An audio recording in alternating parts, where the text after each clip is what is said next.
नमस्कार। माँ गायत्री महाविद्यालय में आपका हार्दिक अभिनंदन।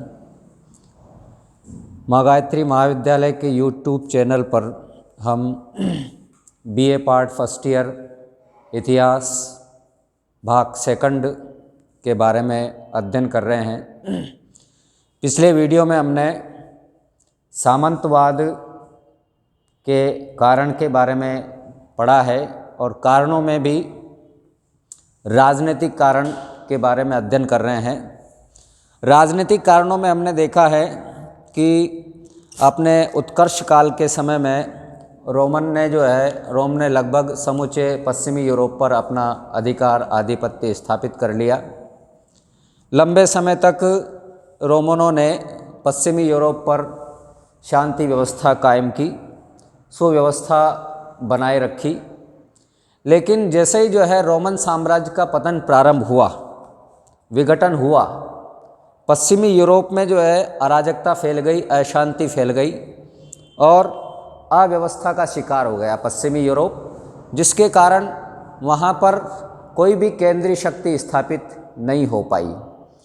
और इसी वजह से पूरा पश्चिमी यूरोप अलग अलग छोटे छोटे भागों में बंट गया और उन छोटे छोटे भागों के अन्य आक्रमणकारियों ने अधिकार कर लिया। बाहरी आक्रमणकारियों का संकट बढ़ चुका था, वहाँ पर बार बार आक्रमण हो रहे थे और उनकी सुरक्षा करने वाला कोई नहीं था। वहाँ की जनता परेशान थी। ऐसी स्थिति में वहाँ पर किसानों का खेती करना और पैदावार घर तक लाना भी बहुत मुश्किल था। रोमन साम्राज्य की अवनति हुई और बड़े जो कुलीन सरदार थे उन्होंने फिर क्या किया कि जो कुलीन सरदारों के जो मजबूत जो किले थे वो गाँव में थे, तो कुलीन सरदार अपने गांव की तरफ लौटने लगे। किस हिसाब से लौटने लगे? सुरक्षा के हिसाब से लौटने लगे, ताकि गांव में जाकर के वो बाहरी आक्रमणकारियों से सुरक्षित हो जाएंगे और अपने शक्तिशाली दुर्ग की तरफ यानी कि गांव में लौटने लगे। गांव में लौटने लगे तो इन कुलीन सरदारों ने क्या किया कि वो सैनिक शक्ति के साथ लौटे गांव में। तो इन कुलीन सरदारों में गांव रात के अंधेरे में अपने सैनिकों अनुचरों के साथ दुर्ग से निकलते थे और किसानों को लूट लेते थे। इस प्रकार की प्रक्रिया इन्होंने चलाई, जो कुलीन सरदार थे। इसके अलावा कुलीन सरदार तो लूटते ही थे, इसके अलावा जो बड़े जो शक्तिशाली जो सरदार थे, वो बड़े शक्तिशाली सरदार भी अपने से नीचे सरदारों पर आधिपत्य, अपनी शक्ति बढ़ाने के लिए आधिपत्य स्थापित करने लग गए। तो इस वजह से चारों तरफ अशांति की स्थिति थी। हर किसी में असुरक्षा का भाव पैदा हुआ था और किसान तो बिल्कुल असुरक्षित थे ही, सरदार भी उन्हें लूट रहे थे। तो ऐसी स्थिति में सरदारों और कुलीन सरदारों और किसानों के बीच एक समझौता हुआ। किसानों ने अपनी ज़मीन कुलीन सरदारों को दे दी। इसके बदले में कुलीन सरदारों ने किसानों की सुरक्षा का वचन दिया। कुलीन सरदारों ने किसानों को आश्रय दिया, यानी कि दोनों को किसानों को भी सुरक्षा की आवश्यकता थी, कुलीन सरदारों को भी सैनिकों की आवश्यकता थी। तो दोनों में ही समझौता हुआ और फिर किसानों ने अपनी ज़मीन सरदारों को सौंप दी और यह तय हुआ कि सरदार लोग उन्हें नहीं लूटेंगे और उनकी फसलों को हानि नहीं पहुंचाएंगे। इनके बदले में किसान वो अपने खेत की जो उपज है उसका निश्चित भाग अपने पास रखेंगे और कुछ भाग वो सामंतों को देंगे और सामंतों को जब भी काम पड़ेगा वो निःशुल्क रूप में किसान उनके यहाँ पर काम करेंगे। इस व्यवस्था से किसानों को संरक्षण तो मिल गया, लेकिन एक हानि हो गई कि वो अब अपने ज़मीन के मालिक नहीं रहे। अब ज़मीन के मालिक कौन हो गए? ज़मीन के मालिक हो गए कुलीन सरदार। तो इस वजह से किसान ज़मीन से हाथ धोना पड़ा किसानों को और उनकी स्थिति वो अर्धदास जैसी हो गई। किसानों की स्थिति अर्धदास जैसी होगी, क्योंकि किसान दास बन गए, किसान के पास जो है भूमि नहीं रही। किसानों से जो है सामंतों का समझौता हो गया, परंतु सामंतों को भी जो है अपनी सुरक्षा का डर सताने लगा। तो सामंतों ने भी क्या किया, अपन से जो शक्तिशाली जो सामंत थे उनकी शरण में जाने लगे।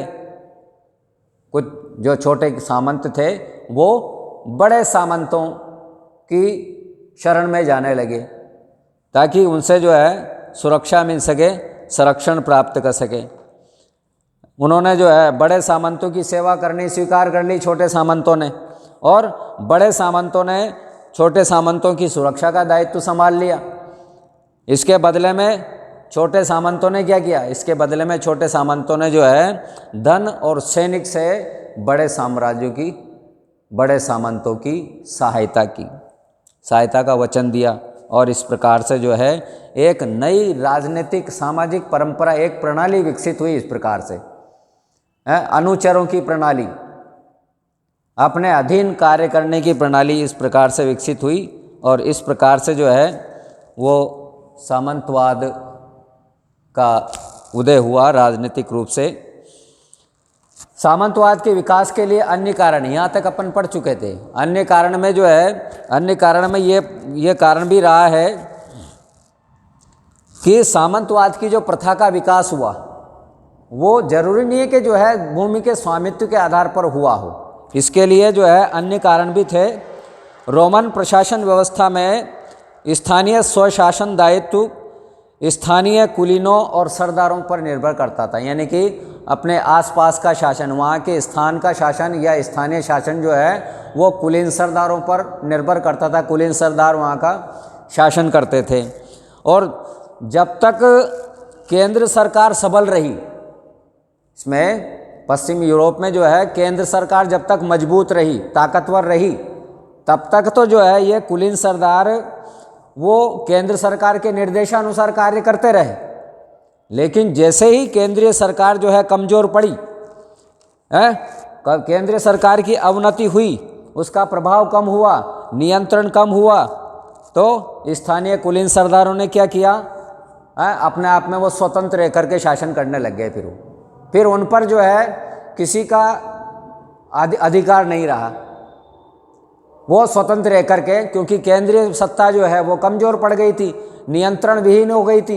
इस वजह से स्थानीय सरदार, स्थानीय कुलीन सामंत वो स्वतंत्र होकर के, किसी के अधीन रह करके शासन नहीं करके, स्वतंत्र होकर के अपने स्थान का, अपने एरिया का, अपने क्षेत्र का वो शासन करने लगे।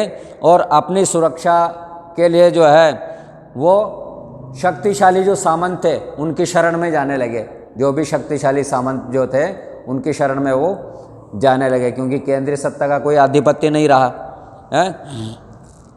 इसके साथ ही जो है ये राजनीतिक कारण चल रहे हैं। इसके साथ ही जर्मन जातियों के आगमन से, जब जर्मन जातियों का आगमन हुआ है, जर्मन जातियों का आगमन, यूरोप में जो है जर्मन जातियों का आगमन हुआ। और जर्मन जातियां पहले ही पढ़ चुके हैं अपन, जर्मन जातियां जो है कबीलों में बटी हुई थी। तो उस समय जैसे जर्मन जातियां जो है यूरोप में आई, तो यह सामंतवाद को फलने फूलने का और अवसर मिला, ज़्यादा मजबूत हुई सामंतवादी प्रथा, क्योंकि जर्मन जाति जो है वो कबीलों में बटी हुई थी। जर्मन जातियों के आगमन से क्या हुआ, सामंतवाद और पनपा। क्यों पनपा? क्योंकि जर्मन जातियां पहले से ही जो है कबीलों में विभाजित थी, और प्रत्येक कबीले का जो है एक सरदार होता था। प्रत्येक कबीले का एक सरदार होता था, अपना नेता होता था। जब जर्मन कबीलों के अधिकार में धीरे धीरे जो है जर्मन कबीलों ने क्या किया, जर्मन कबीलों ने जो है विस्तृत भूमि पर अधिकार कर लिया। और जब जर्मन कबीलों के पास में ज़्यादा भूमि आ गई, अधिकार क्षेत्र ज़्यादा आ गया उनके पास, तो उन्होंने क्या किया, प्रत्येक जो कबीले का जो नेता होता था उस कबीले के नेता को जो है भूमि बांट दी। जो शक्तिशाली कबीले का नेता था, तो कबीले के सरदारों ने क्या किया कि जो है अधिकांश भूमि के मालिक बन गए कबीले के सरदार। तो कबीले के सरदार ने जो है अन्य जो कबीले के नेता थे, जर्मन कबीले के नेता, उन जर्मन कबीले के नेताओं में जो है भूमि का कुछ हिस्सा बांटना प्रारंभ कर दिया। तो कबीले के नेता ने जो है अपने अनुयायियों में अपनी भूमि बांट दी, अनुचर बना लिया, उनको अपने अनुयायी बना लिए।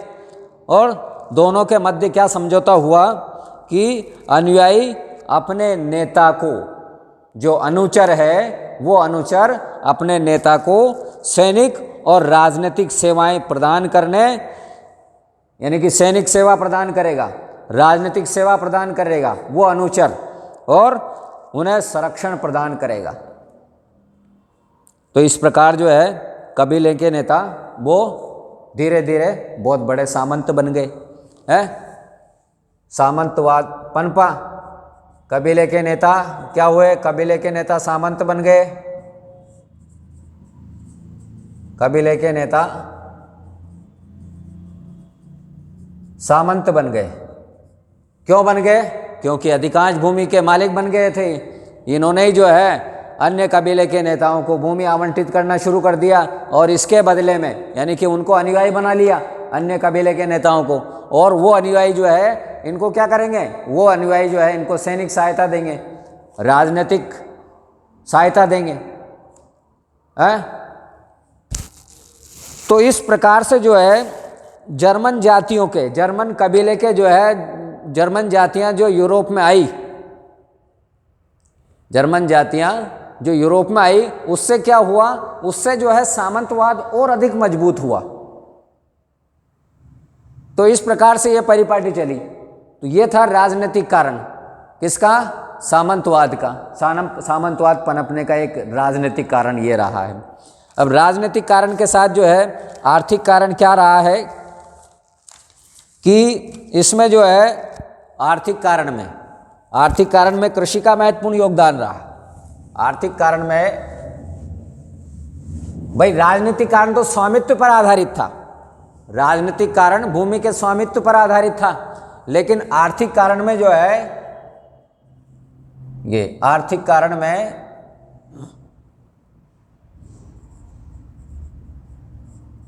कृषि का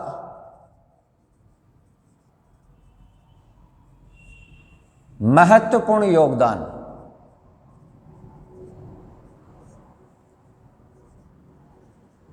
आर्थिक कारण में कृषि का महत्वपूर्ण योगदान रहा।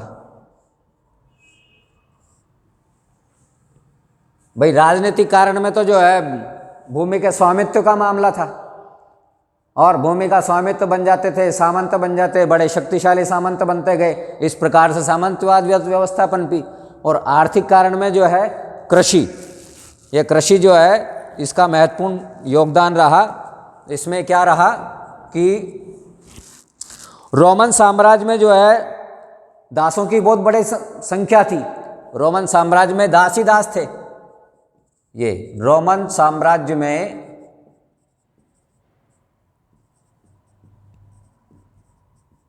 दासों की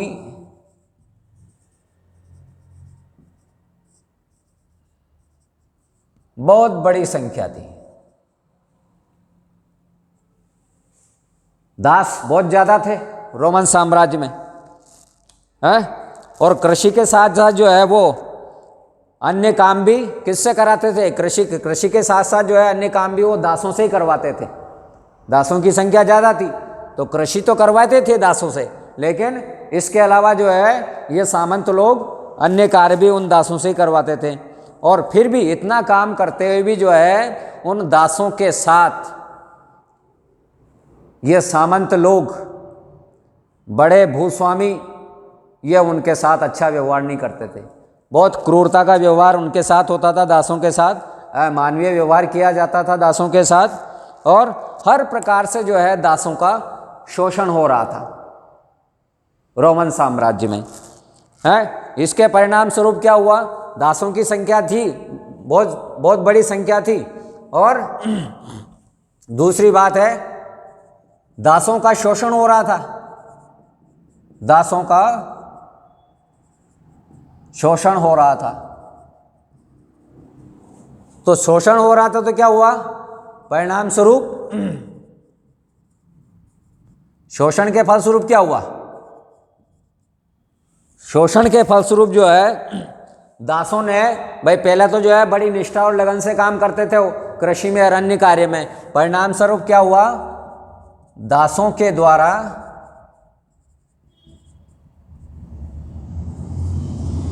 पूर्ण लगन व निष्ठा से कार्य नहीं किया गया। भाई इतना कार्य करते हुए भी जो है दासों के साथ अमानवीय व्यवहार किया जा रहा था, क्रूरतापूर्ण व्यवहार किया जा रहा था, दासों का शोषण हो रहा था। तो इससे क्या हुआ, इससे जो है दास अब पूर्ण लगन और निष्ठा के साथ उन्होंने कार्य करना बंद कर दिया। जब पूर्ण लगन और निष्ठा के साथ कार्य करना बंद कर दिया तो इससे क्या हुआ, इससे राज्य की पैदावार कम हो गई है। इससे क्या हुआ, भाई पूर्ण लगन और निष्ठा के साथ उन्होंने जो है अब जो है पूर्ण अच्छी तरह से काम नहीं कर रहे थे वो, तो इससे क्या हुआ, ये राज्य की आय व पैदावार, राज्य के आय व पैदावार कम हो गई।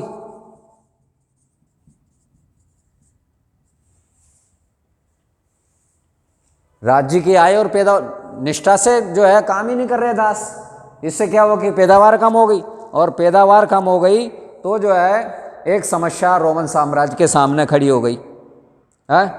क्योंकि जो है रोमन लोग कृषि से संबंधित यांत्रिक आविष्कार वो नहीं जानते थे हैं कि यांत्रिक आविष्कार यंत्र के माध्यम से कैसे कृषि की जाती है। उन्हें तो जो है दासों की बहुत सख्त आवश्यकता थी। तो यांत्रिक आविष्कार में तो रुचि थी नहीं रोमन साम्राज्य के लोगों की हैं, वैज्ञानिक अनुसंधान करने में वो असमर्थ थे हैं। तो काम करने के लिए जो है उन्हें अधिक संख्या, दासों की अधिक संख्या बढ़ाने की आवश्यकता महसूस हुई कि दासों की संख्या बढ़ाई जाए।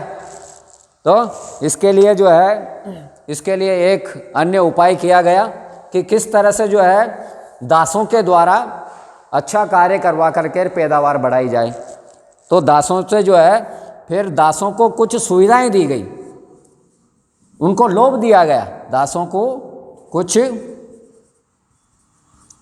सुविधाएं दी गई, दासों को कुछ सुविधाएं दी गई, कुछ लोभ दिया गया, जिससे क्या हो, जिससे कि वो जो है अच्छी लगन से काम करे, निष्ठा के साथ कार्य कर सके और पैदावार बढ़ सके है। परिणाम स्वरूप जो है क्या सुविधाएं दी गई, उन्हें दासों को जो है स्वतंत्र रूप से भूमि दे दी गई है। किस प्रकार की सुविधा दी गई, स्वतंत्र भूमि दासों को दी गई ताकि वो जो है उस भूमि पर अच्छी तरह से खेती कर सके हैं, और अपने परिवार बसाने के लिए छूट दे दी कि परिवार भी बसाएं और उनको जो है ये उनकी वो भूमि का मालिक रहेंगे हैं, और उसी भूमि पर जो है वो जीवन बिताएंगे, खेती करेंगे। ये सुविधा जो है रोमन साम्राज्य में सामंत के द्वारा जो है दासों को दी गई है। इन सुविधाओं के बदले में क्या हुआ, इन सुविधाओं के बदले में वो अपनी भूमि का निश्चित हिस्सा, अपनी भूमि के पैदावार का, अपनी भूमि के पैदावार का निश्चित हिस्सा जो है वो सामंत को, मालिक यानी कि मालिक को देते थे, मालिक को देना पड़ता था, और कुछ जो बचा हुआ हिस्सा वो अपने पास रख लेते थे, और मालिक का जो है घरेलू काम जो होता था वो निःशुल्क रूप में इन दासों को करना पड़ता था है। इसके लिए वो जो है आनाकानी नहीं कर सकते थे, काम करना पड़ेगा है। और आनाकानी अगर करते तो अब जो दान में दी गई भूमि है वो जो है वापस छीन ली जाती थी। अब पहले जो दास थे, जो कृषक दास थे हैं, वो अब जो है उस भूमि पर स्वतंत्र रूप से खेती करने लगे हैं, खेती करने लगे। पहले जो दास रूप में काम करते थे वो अब कृषक दास बन गए, खेती करने वाले दास बन गए वो। और इस व्यवस्था के परिणाम स्वरूप क्या हुआ भाई, कृषक दास बन गए। पहले तो सिर्फ जो है केवल दास थे, हैं, अब कृषि के दास बन गए वो। इसके परिणाम बहुत अच्छा निकला, इसका परिणाम है अब क्या अच्छा निकला कि कृषक दास जो है वो भूमि पर पहले की तुलना में और अधिक कार्य करने लगे, लगन से कार्य करने लगे, अच्छी पैदावार, मेहनत से काम करने लगे, अच्छी पैदावार करने लगे। इससे क्या हुआ कि अधिक उत्पादन हुआ, है? उस उत्पादन का कुछ हिस्सा जो है अपने मालिक को देते थे और बाकी बचा हुआ हिस्सा वो अपने पास रखते थे और उससे जो है वो अपनी आवश्यकताओं को पूरा करने लगे। तो उनमें जो है खेती करने में रुचि बढ़ गई, उत्पादन का अधिक भाग, ताकि वो उत्पादन का अधिक भाग बचा सके और इस बचे हुए भाग से जो वो अपनी अन्य आवश्यकता की वस्तुएं जो है वो खरीद सके। क्योंकि भूमिपति अगर जो है स्वामी अवज्ञाकारी अथवा आलसी अगर कृषक है, भूमिपति का ये भी अधिकार था, अगर कृषक दास अगर अवज्ञाकारी है, बात नहीं मानता है, आलसी है, खेती नहीं करता है, तो स्वामी क्या करता था, भूमि का मालिक क्या करता था, जब चाहे भूमि से उस कृषक दास को बेदखल कर सकता था, वहां से हटा सकता था। इसलिए कृषक दास को यह भी डर रहता था, इसलिए कृषक दास जो है हमेशा उस भूमि से जुड़ गया और सामंत प्रथा को जो है एक कृषि संबंधी सामाजिक व्यवस्था भी कहा जा सकता है। तो इस तरह से जो है ये आर्थिक कारण रहा सामंतवाद के पनपने का, ये आर्थिक कारण रहा कि किस तरह से जो है दासों के द्वारा वो दास थे और कृषक दास बन गए और अपने मालिक के स्वामी भक्त हो गए। ये इस प्रकार से जो है सामंतवाद के राजनीतिक कारण और आर्थिक कारण। अगला टॉपिक अगले वीडियो में हम विस्तृत रूप से अध्ययन करेंगे। धन्यवाद।